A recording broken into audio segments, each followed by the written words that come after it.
السلام علیکم۔ آج کی ویڈیو میں ہم اسلام کے سب سے مقدس شہر مکہ مکرمہ کے بارے میں دلچسپ معلومات جانیں گے۔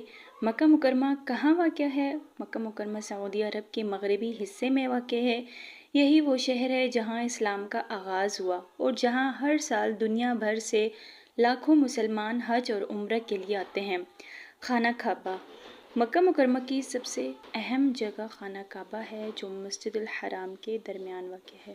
مسلمان دنیا میں جہاں بھی ہوں نماز اسی کی طرف رخ کر کے ہی ادا کرتے ہیں۔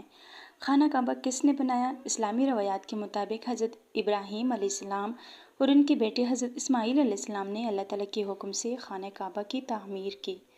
مسجد الحرام۔ مسجد الحرام دنیا کی سب سے بڑی مسجد ہے۔ یہاں ایک نماز کا ثواب عام جگہ کی نماز سے 1,00,000 نمازوں کے برابر بتایا گیا ہے۔ آب زمزم۔